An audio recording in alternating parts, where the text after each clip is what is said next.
Assalamualaikum warahmatullahi wabarakatuh. Saya dan rekan tim saya akan menjelaskan tentang materi desain produk dan jasa. Kelompok 7, yang pertama Aulia Zahra, yang kedua Fatia Alicia Zahra, yang ketiga Carmila Wahyuni. Pengertian desain produk. Desain produk adalah proses di mana perusahaan mengembangkan produk dari indikasi dijual kepada pelanggannya.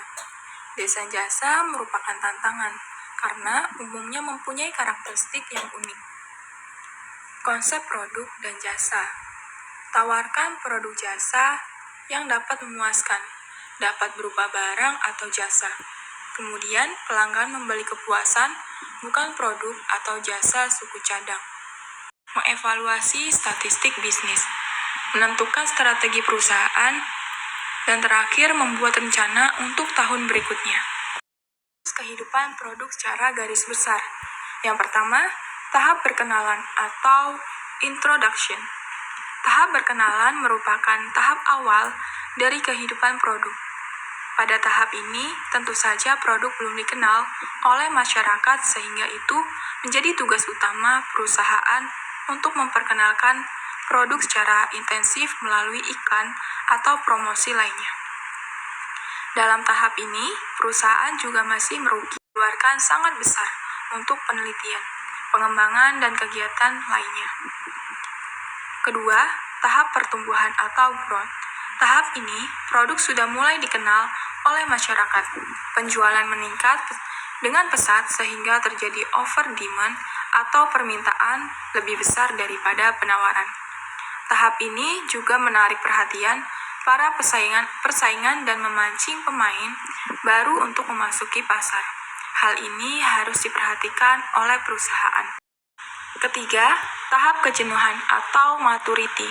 Pada tahap ini, permintaan masyarakat akan produk akan mencapai titik puncaknya. Kejenuhan ini timbul karena masuknya para pesaing baru ke pasar sehingga supply sama dengan demand. Yang keempat, atau terakhir, tahap penurunan atau decline. Dalam tahap kejenuhan permintaan masyarakat atas produk terus menurun karena perhatian pasar sudah berpindah pada produk lain. Seleksi produk atau jasa. Kegiatan pemilihan produk atau jasa yang akan digunakan untuk memenuhi kebutuhan konsumen atau pelanggan. Yang pertama, fokus pada produk atau jasa yang berpotensi memaksimalkan keuntungan. Yang kedua, menghubungkan keputusan produk atau jasa dengan investasi, pangsa pasar, dan siklus hidup produk. Yang ketiga, fokus pada terciptanya bersaing bagi perusahaan. Selanjutnya, faktor pengembangan produk atau jasa. Ada 4, yaitu yang pertama, perubahan ekonomi. Yang kedua, perubahan sosiologi dan demografi. Yang ketiga, ada perubahan teknologi.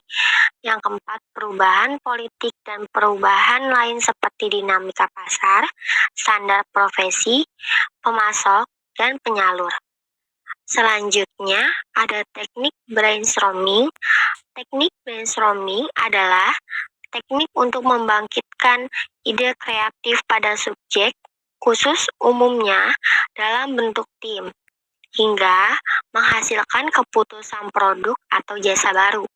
Selanjutnya ada peluang brainstorming. Yang pertama, memahami pelanggan. 2, perubahan ekonomi. 3, perubahan sosial dan demografi. Selanjutnya, peluang brainstorming. Keempat, yaitu perubahan teknologi. Kelima, perubahan politik atau regulasi.